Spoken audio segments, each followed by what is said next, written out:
En tu infinito amor, Señor, y bajo tu dirección, Señor. Damos gracias por la manera como tú estás obrando en esta tu iglesia, como tú estás hablándonos, Señor, bajo la dirección que tú has dado, Señor, al estudiar estas cartas. Rogamos a ti, Señor, que tú seas dirigiendo y ministrando cada corazón, renovando cada mente y abriendo nuestro entendimiento para poder recibir tu palabra y ponerla por obra. Todo te lo pedimos en el nombre de Cristo Jesús. Amén y amén. Entonces, vamos a empezar a estudiar esta carta a los Filipenses. Como domingos anteriores y por casi 6 meses estuve estudiando la carta de los Colosenses, que ha sido de gran edificación. El día de hoy vamos a estar viendo la introducción a la carta de los Filipenses. El sentido que los diferentes teólogos han dado a esta carta, o el contenido, es el gozo. Le llaman la carta del gozo. Me llama mucho la atención cómo William, un estudioso de esta carta, le dice que es la carta de Cristo para la iglesia. Veremos también que al estudiar la carta vamos a encontrar, si nos disponemos de corazón, dice él, también el secreto de la verdadera felicidad. Con esa disposición les invito a que vayamos entonces al capítulo 1 y vamos a estar meditando hoy en el versículo 1 y 2 de la carta de los Filipenses. Leemos su palabra. Dice la palabra del Señor, Filipenses 1, versículo 1, dice: Pablo y Timoteo, siervos de Jesucristo, a todos los santos en Cristo Jesús que están en Filipos, con los obispos y diáconos. Versículo 2: gracia y paz a vosotros, de Dios nuestro Padre y del Señor Jesucristo. Allí en el contexto que empezamos a ver esta carta, al meditar y ver su presentación, algo que debemos de identificar es que esta carta no está escrita como usualmente nosotros escribimos una carta. Usualmente cuando nosotros escribimos una carta empezamos con un saludo, después a quién se le dirige y cuál es el propósito de la carta, y por último la despedida o el nombre o firma de la persona que escribe la carta. Pero allí, en las cartas que nosotros vemos del Nuevo Testamento, recordemos que son cartas que fueron escritas en pergaminos, en rollos. Entonces se necesitaba que el autor estuviera presente desde el principio para que se entendiera la autoridad que tenía y también lo importante que era leer esta carta. ¿Se imaginan donde estuviera lo último? Tocaría desenvolver todo el rollo para poder saber quién era el que la mandaba. Entonces empezamos a entender que por eso cuando nosotros leemos las cartas, lo primero que se presenta es a quién, al autor. Y allí en la carta nos dice, en el versículo 1 nos muestra un autor que es Pablo, dice Pablo y Timoteo. También los estudios que se han hecho han corroborado que Pablo es el autor por la manera como la escribe. Y además está allí llevando a Timoteo, quien es el que le acompaña en ese momento. ¿Dónde se encontraba Pablo? En prisión. En una prisión. Y su compañero, que en ese momento de pronto estaba allí, según lo que hace la referencia a la misma carta, es Timoteo. Muchos dicen que de pronto Timoteo fue aquel que estuvo como secretario, pero no se puede corroborar si es verdad o no. Y otros comparten que a través de que Timoteo estaba allí acompañándole, él quiso resaltar ese acompañamiento de Timoteo. Pero también al transcurso de la carta vamos a ver otra posibilidad por lo cual está allí Timoteo. ¿De acuerdo? Ese transcurso vamos a investigarlo. Siempre mantengamos la expectativa de estar, ¿qué es lo que nos quiere enseñar esta carta? y allí vamos a descubrir muchas cosas importantes. Entonces, ya sabiendo quién es el autor, que es Pablo, también nos dice de quién está acompañado, que es Timoteo. Vemos en la misma carta, en la misma presentación, a quién sirven. Pablo y Timoteo, siervos de Jesucristo. Wow. Cuando nosotros vemos esta palabra siervos, en algún momento dentro de la exposición de los Colosenses, vimos el significado de lo que quiere decir siervos, y es doulos en griego, y su significado es esclavo. Y esta esclavitud, recordemos lo que aprendimos, no era una esclavitud por raza, por color o por servidumbre, sino era una esclavitud espiritual. ¿Cómo lo podemos ver o dónde nos lo corrobora la Escritura? Romanos 6, versículo 22 nos lo corrobora. Yo les leo, si quieren tomen apunte para que vayamos avanzando. Dice la palabra del Señor: mas ahora que habéis sido libertados del pecado y hechos siervos de Dios, tenéis por vuestro fruto la santificación y como fin la vida eterna. Las mismas escrituras nos muestran allí de dónde es que se puede mencionar o clarificar o asegurar que son llamados siervos. Dice en el versículo 22, mas ahora que habéis sido libertados. Eso quiere decir que estábamos condenados, o estábamos presos, o estábamos esclavos de ¿qué? Del pecado. Mas ahora que habéis sido libertados y hechos siervos de Dios. Cuando nos muestra que ya somos libertados, nos demuestra que no somos libertados para coger la libertad como nosotros la querramos, sino con un propósito. ¿Para qué nos libertó el Señor? Para ser sus esclavos, sus siervos. Ya no somos esclavos del pecado, somos esclavos de Jesucristo, para su gloria y para su honra. ¿Qué más nos sigue diciendo? Que a través de esa libertad hay un fruto, que es la santificación. ¿Y cuál es el fin de esa santificación? La vida eterna. Es claro lo que vemos allí.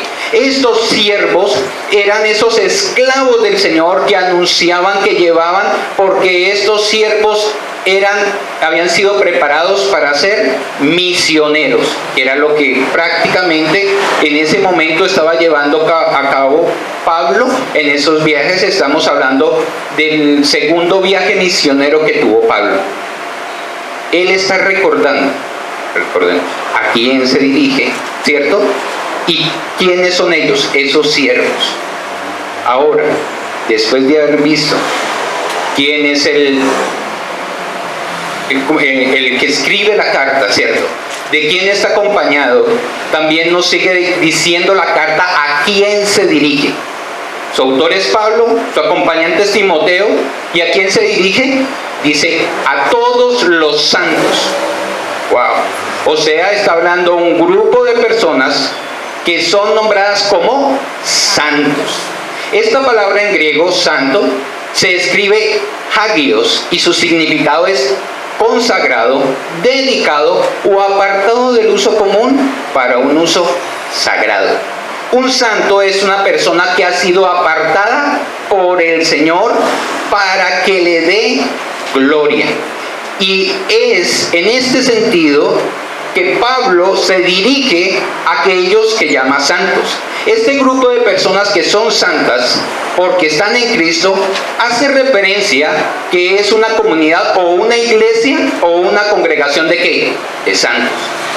Ellos, ese grupo que forma esa iglesia, son el Israel de la nueva dispensación. Tenemos claro eso, ¿no? Ellos son el Israel de la nueva dispensación, apartados para proclamar las excelencias de Dios. Dios no llama a alguien por casualidad, lo llama con un propósito. ¿Dónde corroboramos lo que acabamos de ver? Primera de Pedro, capítulo 2, versículo 9. Primera de Pedro 2, 9.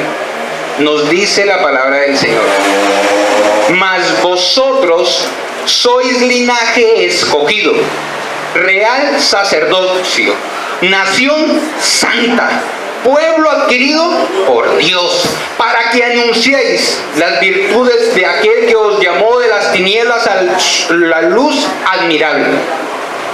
Es claro lo que allí nos dice la palabra. Ellos no llegaron a ser santos porque quisieron, sino porque el Señor los llamó, fue escogido, les colocó como real sacerdocio, nos has colocado. Y nos llama a anunciar. Un santo, pues, es una persona a quien el Señor ha mostrado su gran favor y sobre quien consecuentemente ha depositado una gran responsabilidad. Y creo que también nos compete esa responsabilidad.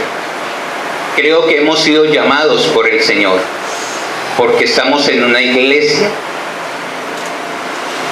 la cual ha constituido es el Señor, y a Él debemos toda gloria y honra, y debemos llevar a cabo, así como Pablo y a través de la Escritura nos muestran para qué ha sido, también debe ser nuestra responsabilidad el hacerlo.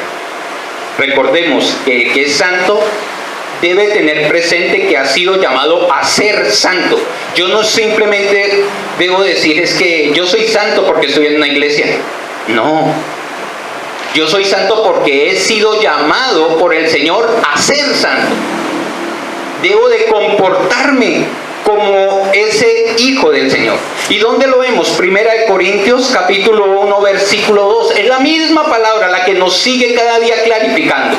Pablo se dirige a la iglesia de Corinto, a los santificados en Cristo Jesús, llamados a ser santos, con todos los que en cualquier lugar invocan el nombre de nuestro Señor Jesucristo. Y en este lugar invocamos el nombre del Señor Jesucristo, Señor de ellos y nuestro, termina diciendo Pablo. Entonces, santos debemos de vernos como esos llamados del Señor. Idealmente, santos son en verdad que creyentes. No todo el que viene a la iglesia es santo, es aquel que es creyente. Claramente en el tiempo de estudio el pastor lo compartía. ¿Y quién es creyente? Aquel que ha nacido de nuevo. ¿Y nació de nuevo porque quiso? No, porque Dios le permitió nacer de nuevo. Entonces, ¿qué podemos decir? Que sin embargo, aún los pecadores redimidos nunca son santos según su propia justicia. Por eso Pablo se dirige a los miembros de la iglesia de Filipos llamándolos santos en Cristo Jesús. No es en ellos mismos, no es por un hombre, es gracias a Jesucristo, o sea, en virtud de la unión con Él. Cuando estamos unidos en Cristo es que podemos ser llamados santos. Mientras que no tengamos esa unión con Cristo, no podemos ser llamados santos. Por eso la preocupación que debemos de tener en dónde nos congregamos y cómo realmente estamos siendo formados para hacer la imagen de aquel que nos ha llamado. Ya hemos visto quién es el autor, de quién está acompañado y a quién se dirige esta carta, que es a todos los santos, ¿cierto? Continuamente el versículo dice en donde se encuentran aquellos que son santos, dice que están en donde, en Filipos. Allí lo dice en la carta cuando nos muestra, dice a todos los siervos de Jesucristo, a todos los santos en Cristo Jesús, que están en donde, en Filipos. Debemos, para poder entender todo este proceso, también conocer un poco la historia. Y es maravilloso ver lo que el Señor nos permite a través de un estudio minucioso de no solo de las personas que se congregan, sino el lugar, la historia de ese lugar. Y vamos a ver cuánto nos lleva a un más amplio conocimiento de todo lo que vamos a aprender de la carta de los Filipenses. Filipos era antigua llamada, la ciudad se llamaba Crénides, era habitada por los tracios. En el año 38 fue tomada llegó allí un hombre llamado Felipe II, por eso su nombre de Filipos, consecuencia o el nombre de Felipe II. Ese Felipe II es de Macedonia, padre de Alejandro el Grande. Este hombre fue un hombre de incansable vigor e indomable voluntad y de talento organizador. La ciudad que él toma era una ciudad rica, tenía unas minas de oro, las cuales utilizó, esas riquezas que sacó de allí, las utilizó para el mantenimiento del ejército que él dirigía. Pero en la segunda mitad del siglo II a.C., Octavio o Augusto César hizo de Filipos una colonia romana. Miremos todo cómo la historia nos va llevando el proceso que tiene esta ciudad. Y en el año 42 a.C. se convierte en una provincia romana. De hecho, esta provincia era una especie de Roma en miniatura. Fue una ciudad importante en la Gran Vía Ignacia, en Macedonia. Allí esta vía se extendía desde Roma hasta Constantinopla. Y allí, por estas vías, pasaban frecuentemente mercaderes. Estos mercaderes de nacionalidades oriental y occidental, estas eran lugares de reunión de ellos, ¿cierto? Allí había un gran comercio y por ende era una ciudad importante. La ciudad de Filipos estaba regida por las leyes romanas y reflejaban la vida romana en su vida política, social y aún arquitectónica. O sea, ellos copiaron todo lo de Roma. Todo lo copiaron. Gozaban de los mismos derechos que cualquier otro ciudadano del imperio, tales como el estar exentos de ser azotados, no poder ser arrestados, salvo en casos extremos, y el derecho de apelar al emperador. Tenían sus nombres, aquellos ciudadanos de allí tenían sus nombres registrados en los archivos de Roma. Su lengua era el latín y les gustaba vestir aún al estilo de los romanos. La moneda que se comercializaba en Filipos ostentaba con inscripciones latinas. Tenía allí algunas escrituras latinas. Ahora vamos a ver cómo inestimables consecuencias se derivan de esta conquista. Se ha dicho con verdad que si Felipe y Alejandro, prestemos bien atención lo que viene acá, no hubieran llegado hasta el este, Pablo y el evangelio que proclamaban nunca hubieran pasado al oeste. Pues fueron estos conquistadores los que crearon un mundo de habla helena, haciendo posible con ello la difusión del evangelio a muchas regiones. Felipe II y Alejandro el Grande llevaron el lenguaje heleno, que era el griego. Por eso se facilitó. ¿Qué podemos ver allí? No, eso todo fue una casualidad. No, es una providencia de Dios. Aún la historia nos permite ver los atributos de Dios obrando para su gloria y para su honra, para que se lleve a cabo su propósito. Por eso es importante que cuando nosotros meditemos, tengamos y veamos y procuremos profundizar el trasfondo de cada uno de estos lugares. Porque eso nos va a dar la facilidad de poder comprender ya lo que hemos estudiado. ¿Cómo es que realmente se llega a fundamentar la iglesia en en Filipos? Y también, ¿por qué Pablo se dirige de esta manera en esa carta a los filipenses? Ahora ya sabemos quién fue el autor, de quién está acompañado, a quiénes se dirige, dónde queda su ciudad, cuál es su historia. Pero muy importante es que esta carta está dirigida a una iglesia. Y esa iglesia es la iglesia de Filipos. Y para nosotros poder entender o comprender o aprender cómo fue que fue fundada esta iglesia, tenemos que ir al libro de los Hechos, capítulo 16, y vamos a leerlo. Tengamos presente que no vamos a estudiar en profundidad. Vamos a aprender de las mismas escrituras, la obra del Señor, cómo se establece esta ciudad, esta iglesia en esa ciudad. Ninguno de nosotros aquí, ni ningún historiador podía tener tan claro como la misma palabra, que es la verdad, nos va a mostrar cómo es que nace esta iglesia.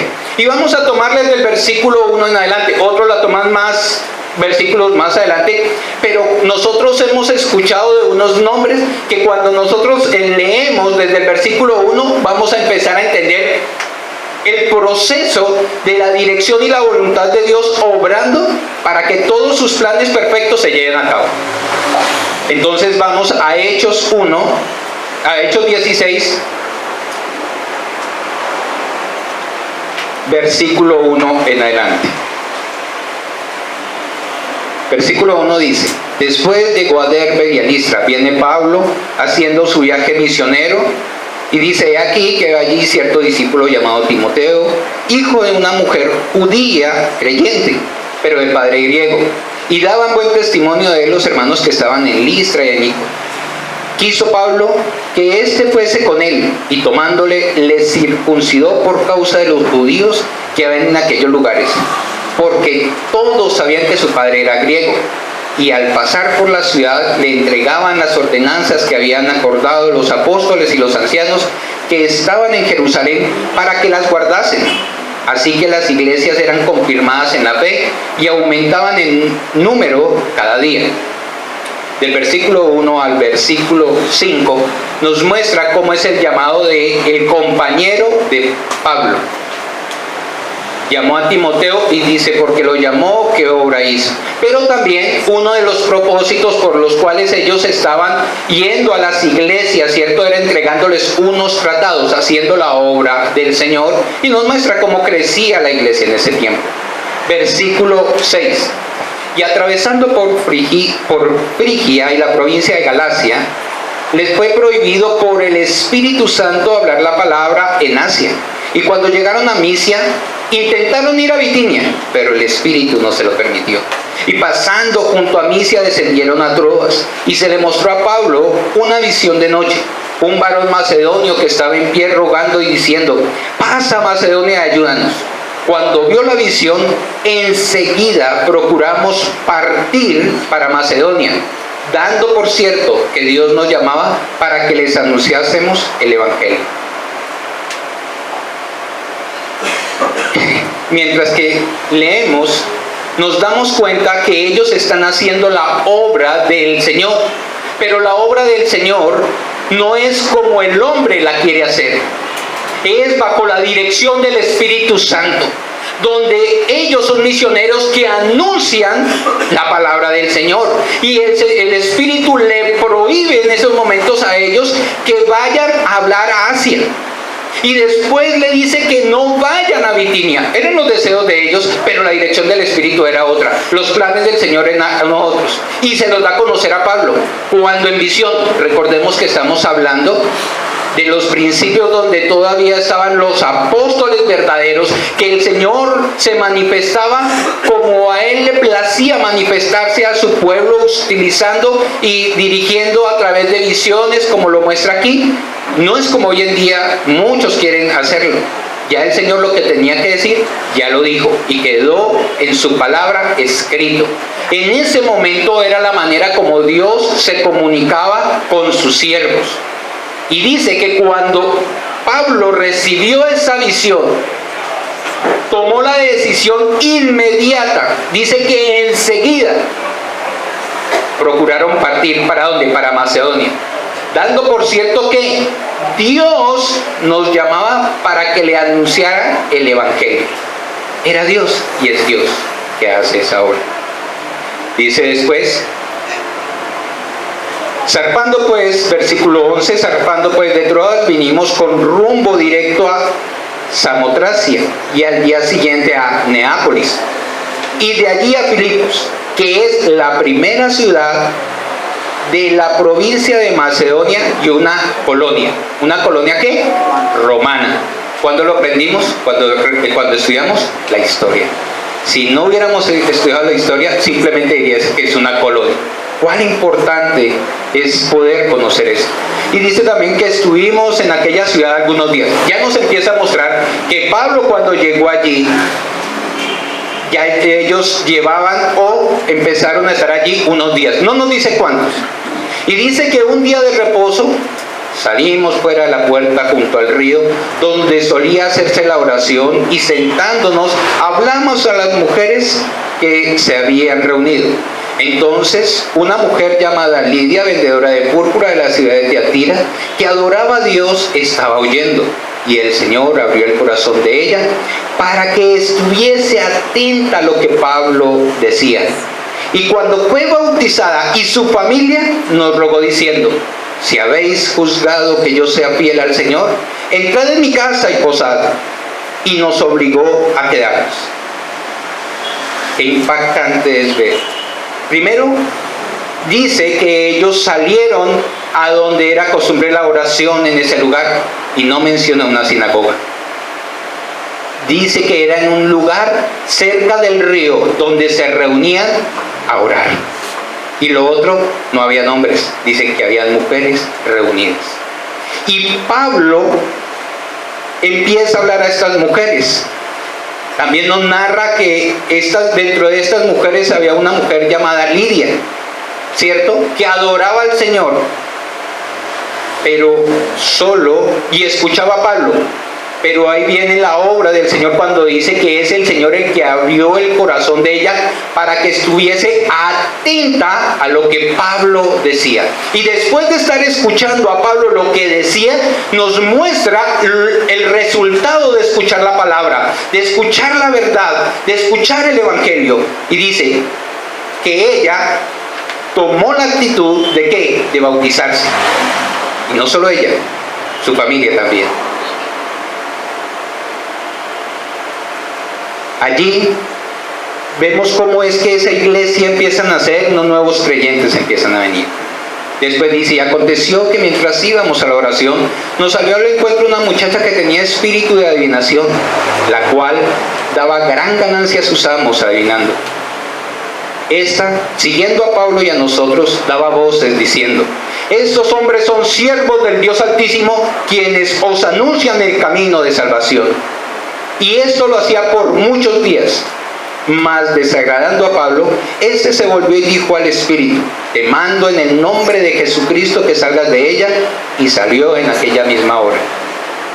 Bastante que ellos continúan recorriendo la ciudad, y en ese transcurrir de estar allí, me imagino que discipulando a aquellas personas que ya habían recibido del Señor, ¿qué sucede?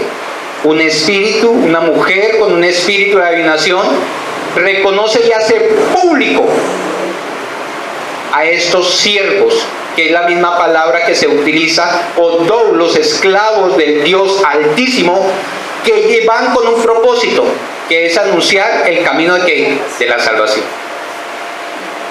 No es obra del hombre, porque aún estos espíritus reconocen la autoridad de ellos. Dice que esto lo hacía por muchos días, y como Pablo toma en autoridad y reprende este espíritu.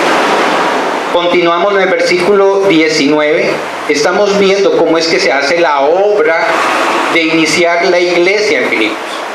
Dice el versículo 19: pero viendo sus amos que había salido la esperanza de su ganancia, prendieron a Pablo y a Silas y los trajeron al foro ante las autoridades, y presentándolos a los magistrados dijeron: estos hombres, siendo judíos, alborotan nuestra ciudad y enseñan costumbres que no nos es lícito recibir ni hacer, pues somos romanos.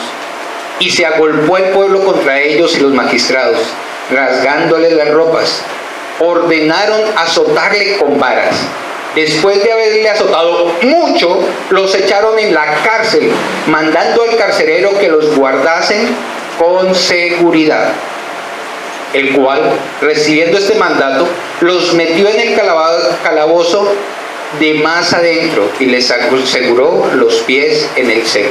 Este fue el resultado que ellos obtuvieron por haber hecho libre a esta mujer. Sus amos vieron que sus ganancias se perdían y empezaron a llevarlos ante los magistrados para que los condenaran, y los llevaron a ese lugar de la cárcel. Versículo 25 dice: pero a medianoche, orando Pablo y Silas, cantaban himnos a Dios, y los presos los oían. Entonces sobrevino de repente un gran terremoto, de tal manera que los cimientos de la cárcel se sacudían, y al instante se abrieron todas las puertas y las cadenas de todos se soltaron. Versículo 27. Despertó el carcelero y viendo abiertas las puertas de la cárcel, sacó la espada y se iba a matar, pensando que los presos se habían huido. Eso vemos también allí, la manera como Dios actúa, que no puede ser explicada. Son esos milagros que el hombre no puede explicar, pero que demuestran su poder y protección. También lo podemos corroborar en Hechos 5, versículo 14, narra una situación parecida con la situación de Pedro. Hechos 12, versículo 7. La obra del Señor es perfecta y Él muestra su poder. Versículo 28. Mas Pablo, clamando a gran voz, diciendo: no te hagas ningún mal, pues todos estamos aquí. Él entonces, pidiendo luz, se precipitó dentro y temblando se postró a los pies de Pablo y Silas. Y sacándoles les dijo: señores, ¿qué debo de hacer para ser salvo? Ellos dijeron: cree en el Señor Jesucristo y serás salvo tú y tu casa. Y le hablaron la palabra del Señor a él y a todos los que estaban en su casa.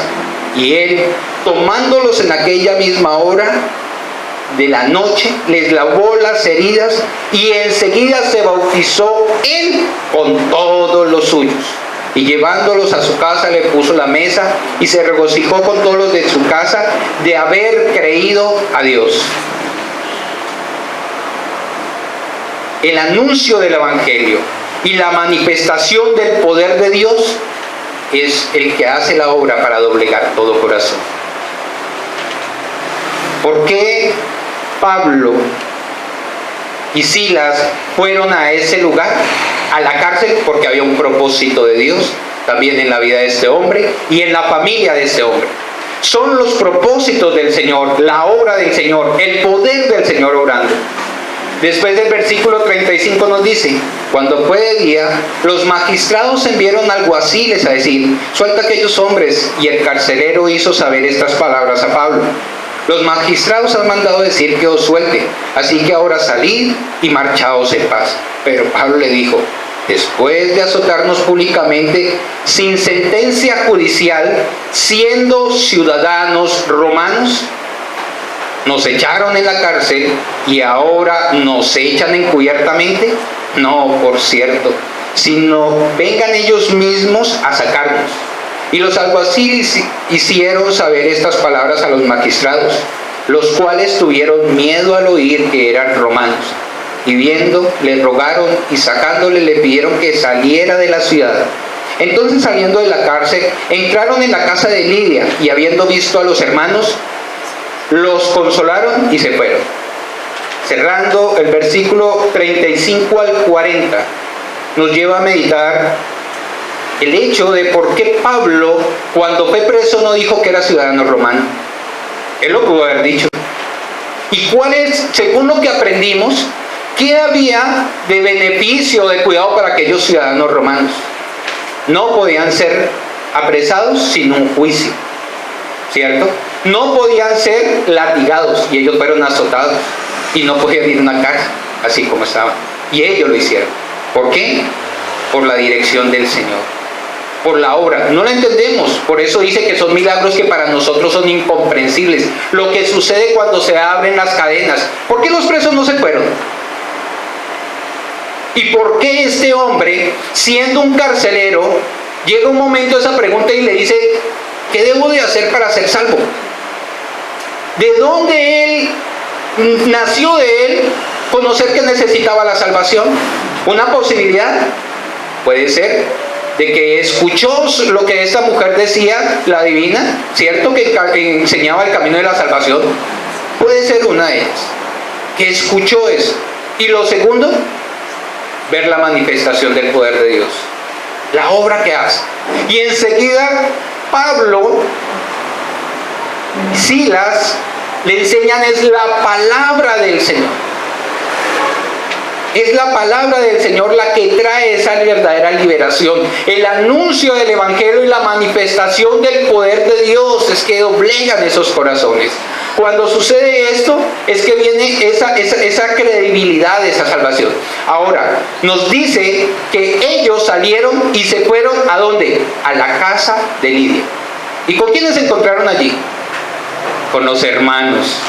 Entonces podemos deducir, según lo que dice allí, que allí empezó la iglesia, en la casa de Lidia, ¿cierto? Porque dice que allí, encontrándose casa de Lidia, y habiendo visto a quienes, a los hermanos, los consolaron y después sí, se fueron. Podremos decir que por el libro de los Hechos sabemos de dos personas con un trasfondo totalmente diferente, que llegan a ser miembros fundadores de la iglesia.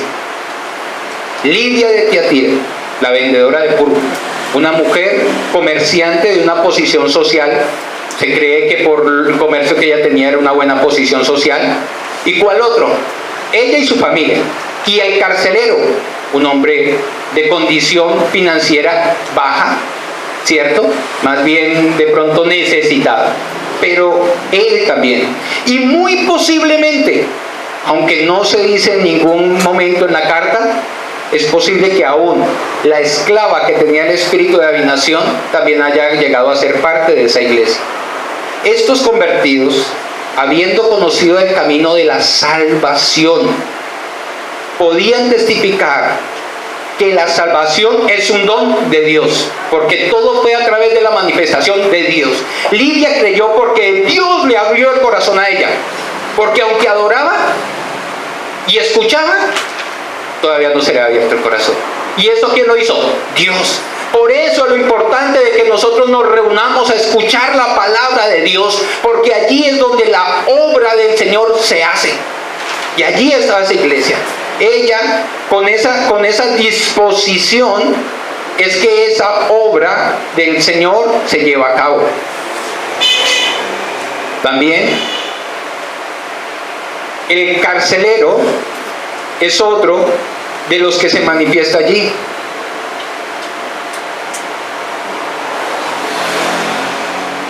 La acción regeneradora y santificadora del Espíritu Santo que obró en ellos para poder que llegaran a ser creyentes, es esa obra salvífica. El Espíritu aplica los méritos de la muerte de Cristo al corazón del creyente, y al plantar en él la semilla de la fe, le capacita para abrazar a su Señor mediante una fe viva.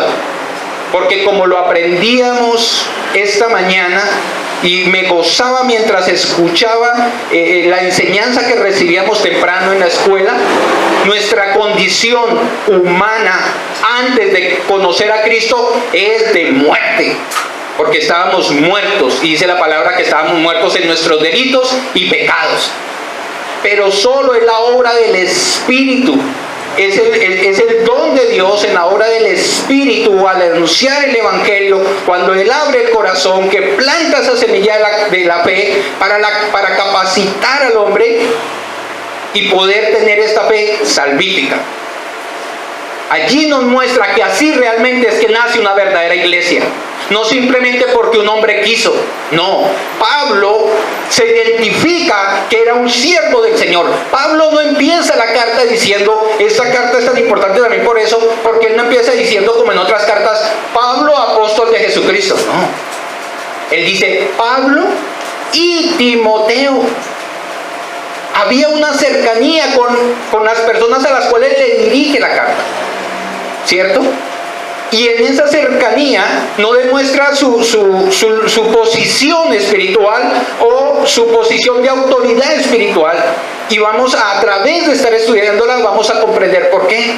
Pero es impactante ver cómo esa obra maravillosa guiada por el Espíritu Santo es que obra en esta ciudad de Tiatira, que es la primera ciudad en Europa que escucha la palabra del Señor.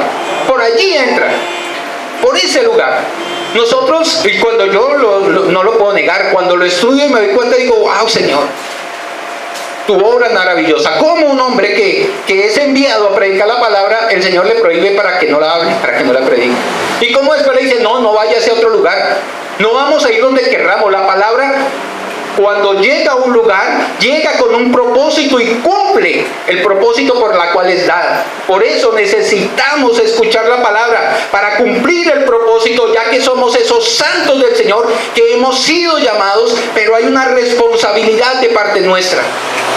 Pablo está llevando, esta carta nos lleva a que nos miremos y meditemos también, según lo que hemos visto en la carta, lo que hemos meditado ya en ella.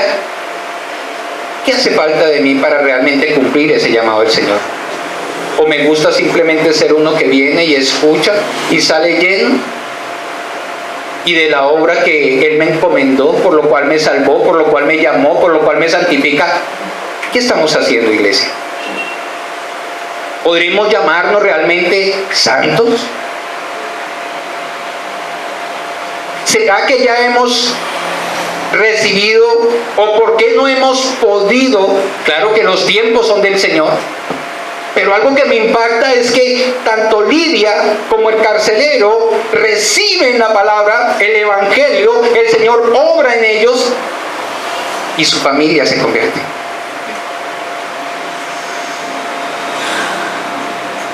¿Qué ha faltado en nosotros como testimonio para que eso suceda? Qué bonito conocer, pero de lo que conozco, ¿qué me corresponde a mí? Y es una invitación a cada uno de nosotros cada vez que la palabra se proclame. No miremos a los demás para acusarles si están haciendo bien o mal. No podemos ver la santidad nuestra en el pecado del otro. Algo que me tocó mucho cuando estudiamos Colosenses es que el Señor nos decía que nos examináramos. No examinemos a nuestro hermano, examinémonos nosotros. La palabra está siendo escuchada por muchas mujeres, pero Lidia es la que el Señor le abre el corazón y ella se dispone por obra del Señor, porque el Señor ya la había apartado, pero hay una obra allí. Y ella empieza a actuar para el beneficio del Evangelio, recibiendo esos siervos. ¿Cómo estamos actuando para el servicio del Evangelio? ¿Qué estamos haciendo?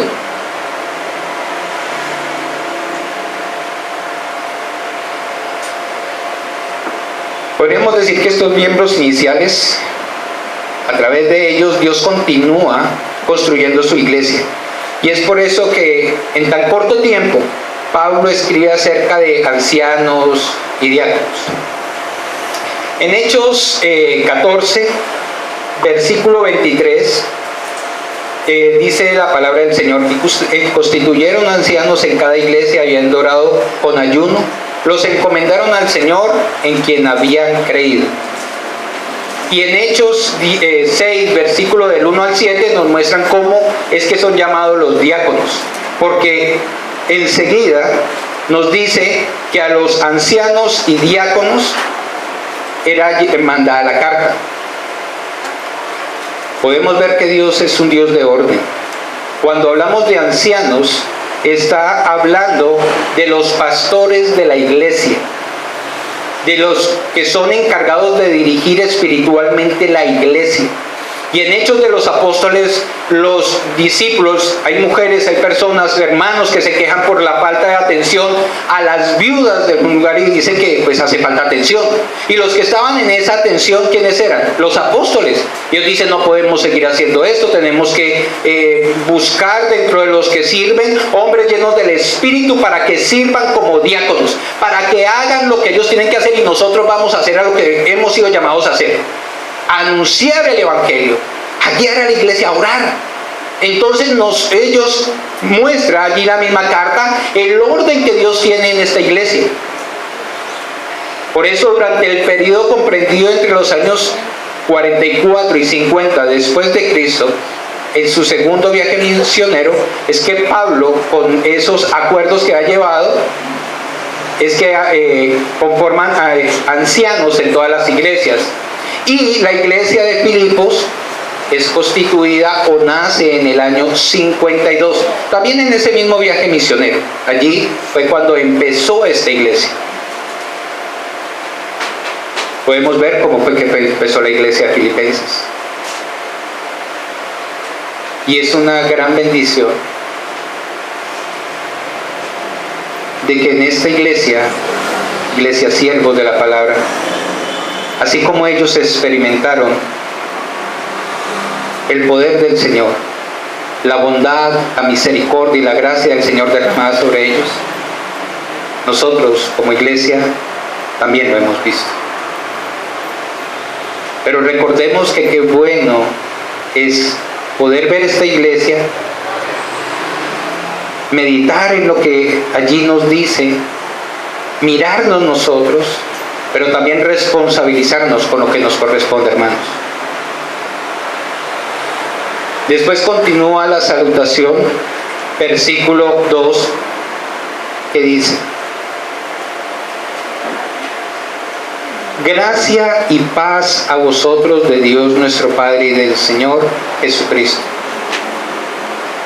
Pablo, cuando lleva ese anuncio de gracia, la gracia, es decir, el espontáneo o inmerecido favor de Dios en acción, que es el don de su soberana y gratuita e infinita bondad en operación.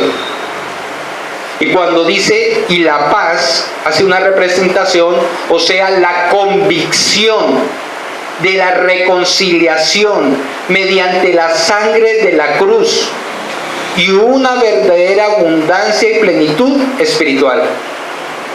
Esto, en esta salutación, es lo que quiere decirle a este pueblo, y es lo que nosotros debemos de estar viendo que realmente esté en nuestra iglesia. Estas dos bendiciones, la gracia y la paz, dice Pablo y lo muestra allí, provienen de Dios nuestro Padre y del Señor Jesucristo. Es maravilloso a través de estas cartas seguir formándonos, y yo corroboro lo que enseña William Hendriksen, ¿verdad? No me sé muy bien el apellido, no lo sé pronunciar, en su estudio, que esta es una carta de Cristo para la iglesia. Damos gracias a Dios por esta carta y rogamos al Señor para que a medida que sigamos profundizando en ella, realmente tengamos la conciencia clara, la responsabilidad presente, un corazón dispuesto, abierto, una mente transformada, para que la obra poderosa del Señor llegue a cada uno de nosotros y cumpla el propósito que esta carta va a hacer en cada uno de nuestros corazones. Demos gracias al Señor. Amado Señor y Padre Santo, damos infinitas gracias por tu bendita y hermosa Escritura, por permitirnos alimentarnos de ella, Señor, y ser guiados por ella. Claro lo dice, Señor, que tu palabra es lámpara a nuestros pies. Señor, tú nos hablas, Señor, sobre llamados, escogidos, santos. Padre, y cuánto nos falta de tener presente y de honrarte, Señor, ante ese llamado que has hecho a nuestras vidas. Perdona porque no nos hemos comportado muchas veces como esos santos que tú esperas que seamos. Y también hemos descuidado, Señor, ese llamado que tú has hecho, Señor, para lo cual nos has llamado y preparado para hacer tu obra. Vemos, Señor, aquí a tu siervo, un hombre que está escribiendo desde la cárcel, Señor. Un hombre, Señor, que está encadenado y nos muestra a través de su palabra, Señor, su amor, Señor, con lo que se dirige y cómo se dirige a una iglesia. A través de esta carta queremos aprender, Señor, ese secreto de la verdadera felicidad, Señor, que solo viene a través de tu voz. Gracias te damos por ello, Señor, y permítenos cada día estar creciendo para tu gloria y para tu honra. Bendito eres tú por los siglos de los siglos. Amén.